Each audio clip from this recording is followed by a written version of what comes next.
bitch, you a bird, you thought, you learn, you see, I earn, you stop. A word, I shoot, no rim, I'm high, you burn, I'm me, that's him, you not, that's word.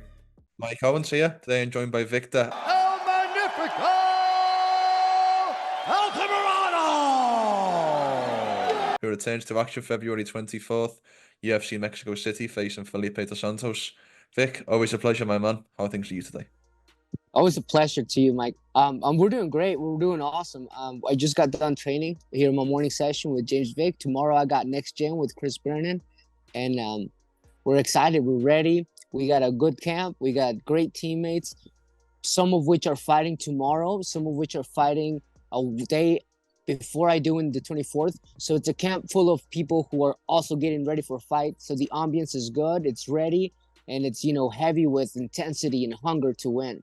Not just from me, but of course my teammates.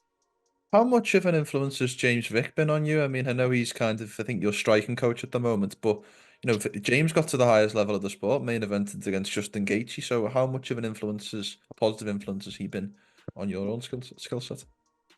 He's been a great coach. He really has emphasized with me the importance of practice. Of course, at a high level, you are always going hard, training hard and whatever. But James Biggs reminds me that, you don't always have to have a hard training session. You just need repetitions. You just need drills.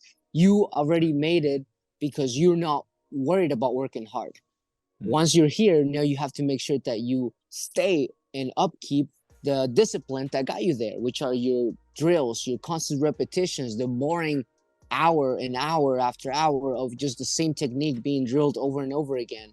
And embracing the taekwondo kicks that I've always had. James Vick is really good at reminding me. He's like, hey, you have 10 years of taekwondo experience.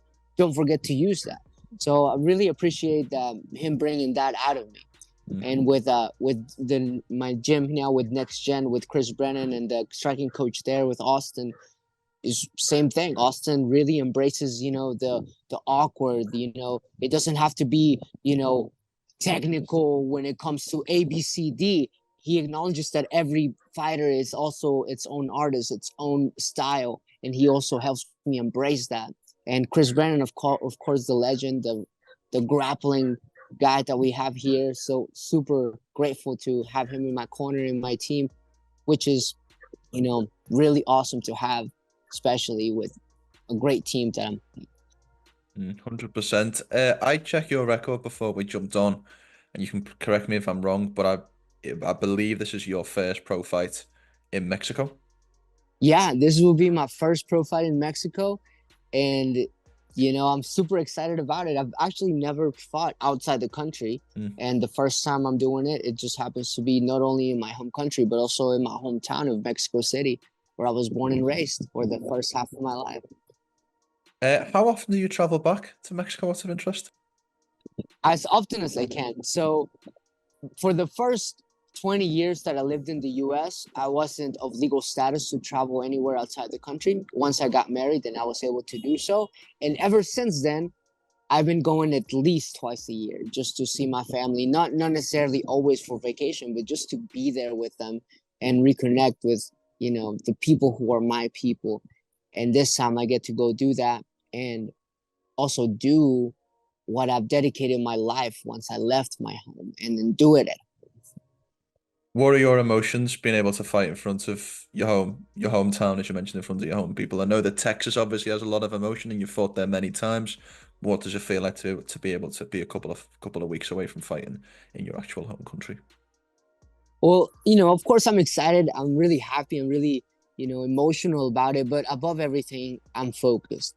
I'm focused because it wasn't just my emotions. It wasn't just my excitement that got me to this point. It was discipline. It was focus. It was remembering that despite of what's going on around you, good things, bad things, emotional things, exciting things, happy things, sad things, the important thing is, what consistency do you devote to your life? What consistency and discipline do you devote to making sure that you are the best that you can be, regardless of how you're feeling or regardless of what excites you or what, brings you down? It doesn't matter. Are you able to keep your discipline and your consistency and your focus to do what is it that you're truly wanting to do?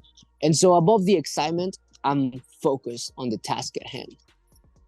Texas or Mexico? Which if you could only go back to one for the rest of your life, which would you pick? Oh man, that's a hard question. You know, when I first moved to Texas, I would say Mexico. And you know, we had barbecue together. You know how good that brisket is. So then I would really miss that if I picked Mexico. But you know, I would have to say Mexico. I would have to say Mexico because that's where my family is. That is my country. That is where, you know, I feel the most at home. And I call Texas my second home, but I can learn how to smoke a brisket over there. You know? I love it. Well, let's talk about this upcoming fight at hand. As I mentioned, you'll be facing Felipe dos Santos in just over 3 weeks' time. Give me your overall scout report on your next opponent. What have you seen that you think he does well, and where do you think areas you'll be looking to exploit? Well, he's not afraid to counter, you know, even if he gets hit, you back him up, he's still ready to fire. So we just want to make sure that when we do that, we keep our angles and level changes ready to go, ready to counter the counters.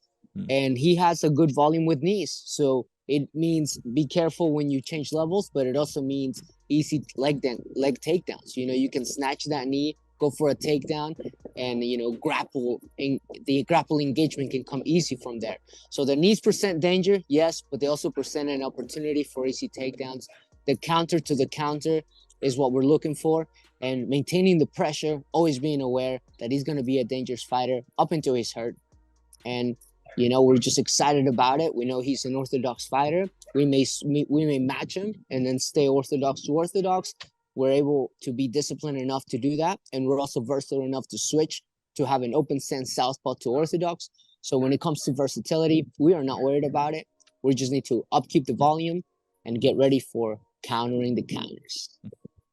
There was a lot made of dos Santos' debut against Manel Kape back in September. A lot of people said that was one of the best debuts of the year, despite it obviously being a loss on his end. Have you watched that fight? And if so, did his performance in defeat impress you?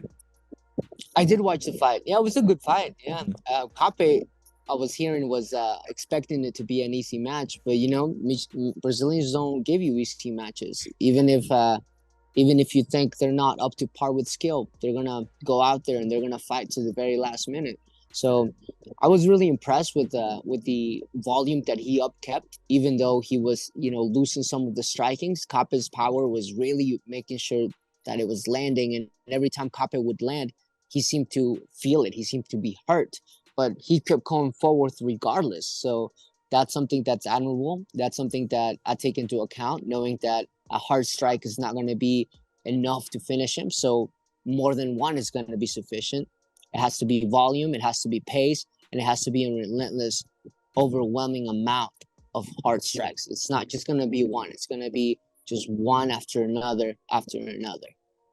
I suppose on that point, in talking about volume and pace and pressure, a large part of this fight card revolves around the elevation that you guys will be fighting at in Mexico City. Now, I know this is your hometown, so you obviously have an advantage to an extent, having obviously come from that part of the world. But is the elevation something that you're going to need to combat? And if so, how do you do that? Well, I've have a really good cardio. I've always focused on my cardio. It's always been perhaps my personal emphasis on the sport is if you cannot continue to breathe, you cannot continue to fight. You know, regardless of your opponent, they will also get tired. So I've made sure that my cardio has always been up to par. When it comes to elevation, the time in which I fought in Salt Lake City, we were expecting us to have a little drawback on the elevation. But as soon as we landed there, I went for a run. We felt right at home. It was as if nothing was changing. This time around, we do know that Mexico City is 2,000 feet above sea level, more so than Colorado and Denver. So we're going to get there about a week and a half before the fight. So we don't have to acclimate to the elevation during the weight cut. So we're going to acclimate to the elevation the week before the weight cut. We're going to make sure that we keep our cardio. We're going to make sure that we're going to go to the mountains. We're going to feel every inch of that elevation and make sure that we're ready to go. I know it takes, scientifically speaking, about 72 hours for your body to acclimate to such elevation, but you know, we're going to be there early enough. That's my home. I've been there. I know what it feels like. And we're just going to be back like a fish in water. I love it. Mexico obviously has a very, very rich fighting traditions, obviously more generally in the boxing realm, but obviously now transitioning over to MMA. When you look at this fight, you look at a guy coming in, a non-Mexican coming into your home territory. Is there a sense of national pride? Are you maybe defending home turf a little bit in this one? Do you see it in those ways? Yeah, well, there's always national pride, but yeah, because it's gonna be a hometown, you gotta let people know that, like, your people who live there, who are there to watch you, you know, let them know it's like, hey, this is not my home, this is our home. This is where we are, this is where we're living, this is what we are fighting for right here. And of course, I'm looking forward to representing that the best that I can, the best of my abilities, to make sure that I don't just let my family be proud, but let's make sure that my people, my home country is proud to have had and hosted the event, and every one of those fighters who is fighting in that card. How many members of your family and friends will be in attendance for this fight? I really don't know. I think at least 10, at least 10 of my family. The tickets sold out really fast. I think within 2 hours, if I'm not mistaken. But you know, I got a few comp tickets, which are already taken care of, and some of my family did manage to purchase some tickets. But regardless, they'll all be there watching, either at home or in live at the arena. So I'm looking forward to just being with them, you know, helping them inspire me towards this fight. I'll be spending, like I said, the first week and a half or 2 weeks before. So I'll be around my family. I'll get to do my weight cuts. I'll get to, you know, do my training, then come home to my family, have dinner with them, and, you know, as much as I can have dinner with them. Just, you know, every time I go to Mexico, it's usually always for vacation. And every time I go there, I see my family, I see the people who live there, and I see how hard they fight and they work just to, you know, provide a living for themselves and their family. And every time I go there, even though it's for vacation, I come home wanting to fight, wanting to, you know, get back in the cage and said, hey, I'm inspired once again after watching my people go from their day to day. They're not scared of anything. And I want to go ahead and go back and fight. Every time I go, I'm inspired to fight. And this time I'm going to go to do just that, to fight. Wow, I love that, Vic. I absolutely love that. Out of interest, in your opinion, where is the sport of MMA in Mexico in relation to boxing? Is it starting to rival the kind of history and the patronage of boxing in your country, or do you think it's still got some ways to go? I think it still has some ways to go. You know, Mexico's boxing history is very, very rich, and we're fortunate to have people from Mexico being involved and dedicated to the sport, that they're making it to the high level. So much so that this card is composed of all Mexican fighters, which is amazing. You know, right now you have Canelo Alvarez, and aside from that, you may have three other names of boxing from Mexico. But luckily, in the sport of MMA, we have this whole card of big names of Mexican fighters. So I think it's about to rival the sport. You know, it's not going to be as legendary for the old school people. You know, they're always gonna stick with the boxing. But when it comes to this new generation, they're gonna say, wait, what about MMA? We got this fighter and so and so. You know, we don't just have one per generation. You know, they had Julio Cesar Chavez, then we have Canelo Alvarez. It seems like in boxing, Mexico has like one or two per generation, but in MMA, you have a bunch, you have a handful, you have 10, 20, 15 fighters, you know, that are representing the country. And I think that that's an amazing start to beginning to rival the fans of boxing and let people know that, you know, the sport of MMA is making leaps and bounds in this country. I want to talk about the last fight, you decision loss to Tim Elliott. That was obviously your first rank test in the UFC. So I just want to kind of get your thoughts on how you reflect on that, what you learned from that, what are the key takeaways from that fight? Well, one of the key things I learned from that was, you know, being able to really embrace my strengths. My strength is the striking, right? I've been engaging into grappling. I've been dabbing into it. I've been perfecting it. I will never abandon, you know, my pursuit of getting better as a grappler, but my strength is to strike, you know? And for that fight, I was just so excited ready to strike that I just neglected the fact that, you know, Tim's an amazing grappler. He's going to do exactly what I just said, stick to what he's best at. And, my excitement overwhelmed me. I was able to get taken down super easily. Fortunately, I didn't get hurt, but Tim, he's a veteran. He knows what's up. He just knew that all he needed to do was secure control, secure the takedown, and make sure that he kept me there and try to hurt me as much as possible. And, obviously went to decision due to that. And I'm fortunate enough to now be training with him in his camp, which has had some amazing help. He's very encouraging, very helpful, and he very much helps me in making sure that I stay at that level mentally of competition, not just in the fight, but even during training, just doing drills. He makes sure he puts that pace, the same pace that he puts in the fights, he puts just in drilling. And that is really, I think, that is going to make the leaps and bounds to separating, a good fighter from an elite fighter, is how present is that mentality. Is it just present when you fight, or is it present all the time? And Tim has been really good at making sure that, his partners, his team, me in it, has that mentality all the time. So I'm super grateful, and that him and his team were welcoming me to be part of the team. And not only the fight helped me realize that I should do and use and embrace my strengths, but also the fact that I am now part of that team is really helping me, just be a better fighter overall. Yeah, I love that, and that's nice to hear that you and Tim have linked up in that way and now begin to train together. Talking about ranked fighters, we've obviously got ranked flyweights. We've got ranked flyweights in the main event when Brandon Moreno takes on Brandon Royval, battle of the Brandons. Give me your thoughts on that main event. Who do you see coming out as the potential next challenger for? Oh man, so that's a hard one. So I think Brandon Moreno has an advantage already, because it was going to be Albasi in the first place. So this his opponent's already a replacement. He was already a little caught off guard. Of course, he's always ready being a fighter, but he had to plan a little bit in short notice to make sure he was ready for this particular opponent. So I think Brandon already has the upper hand because he was already preparing for a fight that day. But you never know what could happen. The underdog can never be just counted out. So, I think Brandon has the advantage.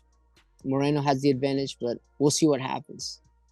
You mentioned underdogs there. I wanted to ask you about that because I did check the odds before we jumped on. You're currently on most betting sites around about a plus 250 dog in this fight. I know obviously odds aren't attributable to the fight exactly, but what do you attribute that to? And is there any party that are looking to prove the doubters and the odds makers wrong when you step in the cage? I don't know what it's about. I really don't pay attention to. I know they go by your last fight, by your stats and this and that and the other, but everybody is someone new every fight. Everybody shows up as someone new every practice day, and then everybody shows up someone new every fight. So it may mean something, it may not mean anything, but nonetheless, we are fighters because we don't listen to what we're told we should do. We're fighters because we don't just accept what is it that our fate is going to be. We're fighters because regardless of what the odds are stacked against us, because regardless of what people say we can and can't do, we just square up and we say, well, let's go anyway. Let's go anyway. Let's fight for it. And let's find out if truly I am made for this. So that's what I would show up to the fight, That's why we're all there, is because we were told we couldn't, and we said, I bet we can. And so we made it this far because we're fighting against all odds that we may or may not have. 100%. Last one from me, Vic, and as always, appreciate your time. I'd like you to give me a walkthrough of the perfect day on the 24th of February. What happens when you wake up in the morning to when you go to sleep at night in the perfect world? I wake up in the morning, the 24th.